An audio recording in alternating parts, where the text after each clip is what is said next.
Adam, sistem itu apa, Adam? Adam hadir? Hadir, Pak. Ya. Gimana ada menurut Adam sistem itu apa? Kan pasti ada di dalam kehidupan kita sehari-hari gitu ya. Sistem itu apa sih sebetulnya, Adam?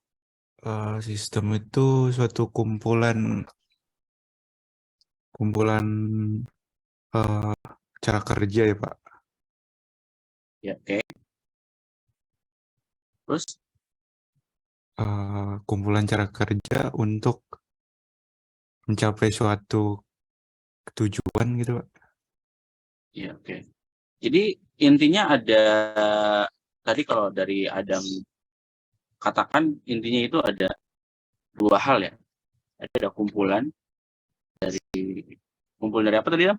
Kerja ya, pekerjaan. Iya, Pak. Ya, kumpulan dari pekerjaan untuk mencapai tujuan gitu. Jadi dua kunci itu ya. Ada kumpulan dari kalau bahasa ilmiahnya sistem itu kumpulan dari subsistem ya.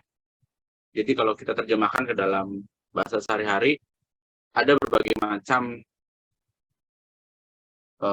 pekerjaan seperti itu. Nah, itu dikumpulkan. Nah, tujuannya apa dikumpulkan? Itu untuk mencapai tujuan. Ya. Nah, contohnya misalkan sistem perkuliahan gitu kan. Sistem perkuliahan itu kan dari teman-teman mengisi KRS, kemudian kita melakukan perkuliahan itu sampai dengan kalian melaksanakan UTS sampai dengan mendapatkan nilai gitu. Tujuannya adalah untuk apa? Tujuannya adalah untuk mencapai capaian pembelajaran yang kalian dapatkan gitu. Salah satunya mungkin ada nilai, ada peningkatan soft skill, peningkatan hard skill gitu. Tujuannya seperti itu. Jadi kumpulan pekerjaannya seperti yang tadi Adam katakan itu ada pengisian siakat, ada penugas dalam kuliah, ada UTS dan lain-lain sebagainya. Seperti itu. Itu dinamakan sistem. Sementara kalau kita bicara informasi, nah informasi itu kumpulan dari data-data. Ya. Nah, kumpulan data-data untuk menjadi informasi yang baru. Contohnya, kalau kita bedakan ya antara data itu kan kumpulan dari fakta. Ya. Jadi kalau saya di sini Adam gitu. Adam itu informasi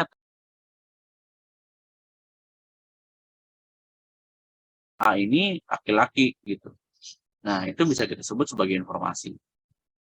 Seperti itu. Itu perbedaan antara informasi dengan data.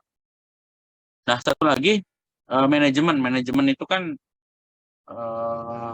pengelolaan ya. Jadi kalau kita simpulkan sistem informasi manajemen itu kumpulan dari sub-subsistem yang saling berinteraksi secara harmonis ya.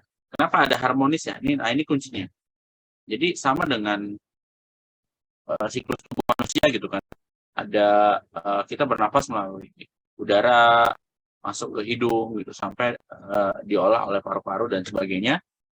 Nah, itu kalau tidak harmonis tentunya akan ada masalah ya. Misalkan pernapasnya terganggu, mungkin nanti akan kita ada macam-macam atau ada hormonnya yang terganggu, rambut kita menjadi rontok seperti itu. Nah, itu kalau tidak harmonis. Makanya tadi kata kuncinya adalah kumpulan dari sub-subsistem yang saling berinteraksi secara harmonis untuk mencapai tujuan. Nah, tujuannya apa? Tujuannya adalah untuk pengambilan keputusan. Seperti itu. Nah, dalam organisasi bisnis, SIM itu dianggap sebagai solusi untuk ini ya. Kalau kita lihat di sini business solution. Jadi SIM itu untuk menyelesaikan masalah yang ada di dalam sebuah organisasi. Ya. Contohnya banyaklah teknologi yang sekarang yang sangat berkembang dengan pesat gitu kan. Misalkan dulu kita mungkin teman-teman belum merasakan gitu ya waktu dulu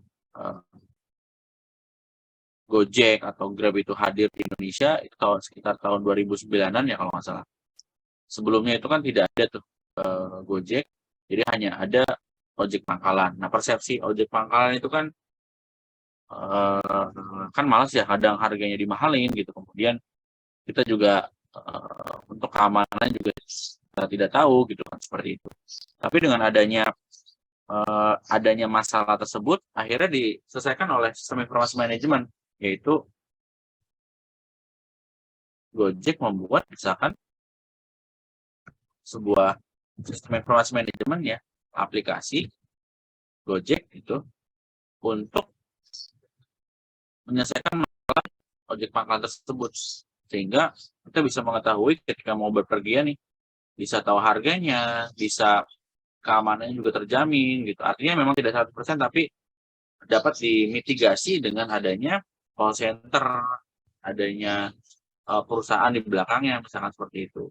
Nah, itu salah satu kenapa sih menjadi sebuah solusi bisnis bagi organisasi. Nah, saya bilang tadi di awal bahwa SIM itu memang tidak harus dekat dengan teknologi. Tidak identik dengan teknologi, tapi sangat dekat dengan teknologi. Karena apa? Karena gini, sistem informasi manajemen itu kan contohnya kayak misalkan alur kalian mendapatkan jajan untuk orang tua gitu. Kalau dulu kan kalian minta ke orang tua, "Mah, saya minta uang," gitu. Kemudian orang tua misalkan ya ambil uang dulu di bank, setelah itu besoknya kalian baru dikasih uang jajan, seperti itu gitu alurnya. Itu sistem informasi manajemen kalian mendapatkan uang. Nah, tapi dengan adanya teknologi misalkan kalian punya WhatsApp gitu, "Mas, saya lagi butuh uang nih di kosan gitu, habis sama kamu, sama kalian." Kemudian melakukan transfer mobile banking gitu kan dengan bantuan teknologi, sehingga uangnya masuk ke bank kalian gitu. Jadi kalau di perbandingan dua kasus tersebut, artinya ada dari sisi waktu saja dulu. Dari sisi waktu ada perbedaan besar ya, efisiensi gitu antara kita meminta manual, kalian mesti pulang dulu ke rumah. Kalau dulu itu kan orang zaman dulu ketika meminta uang, mereka harus melalui pos dulu teman-teman. Jadi beberapa hari baru tiba di lokasi atau bahkan juga berbulan-bulan. Kadang bahkan hilang gitu kan. Uangnya nggak tahu kemana, tidak sampai ke orangnya langsung.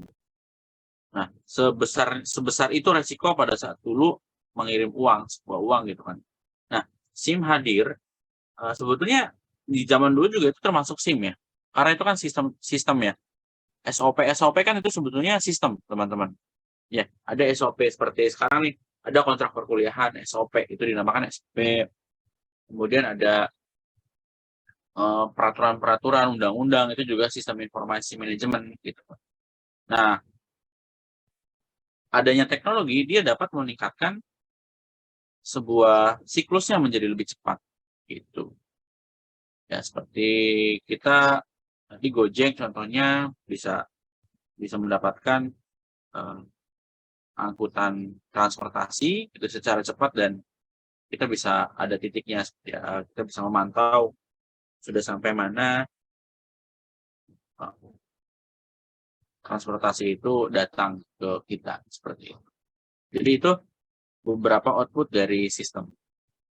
Ya, oke nanti untuk pengantarnya seperti dulu saya jelaskan soal seperti apa sih project base-nya ya nanti yang kalian akan kerjakan di akhir perkuliahan ya. Jadi tidak sekarang. Cuma untuk sekarang kalian bisa siap-siap dulu gitu ya. Seperti apa nanti ketentuannya dan macam-macam nanti saya informasikan kemudian. Tapi nanti silahkan kalian bentuk kelompok, satu kelompok maksimal 6 orang. Terserah, silahkan kalian yang tentukan. Nanti boleh 2 hari dari sekarang diserahkan ke saya. Nanti saya share ketentuannya di Google Classroom. Seperti itu. Jadi kalian bisa sambil nyicil dikerjakan sekarang. Nanti ada juga presentasi pada saat di sekitar pertemuan ke-6 dan ke-7 kita akan melakukan presentasi terhadap proyek yang sudah kalian kerjakan. Oke, sampai sini ada pertanyaan dulu?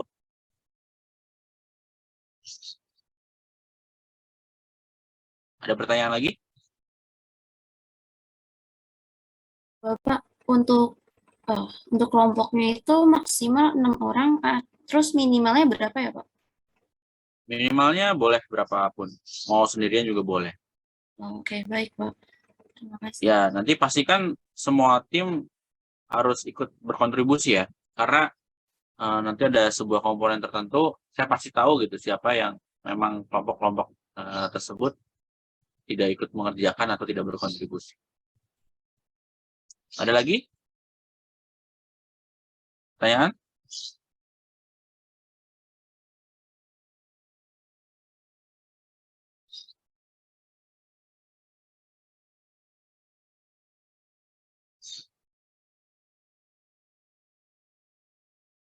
Oke, sudah cukup ya. Kalau tidak ada pertanyaan lagi, nanti ketua kelas boleh minggu depan sepertinya kita masih Zoom dulu. Mungkin 2 minggu lagi ya baru kita ada pertemuan luring gitu. Nanti minta tolong carikan ruangannya ya 2 minggu lagi. Biasanya bisa dari sekarang sih supaya tidak dipakai oleh kelas lain. Ya. Saya tutup ya teman-teman semua. Terima kasih atas hari ini.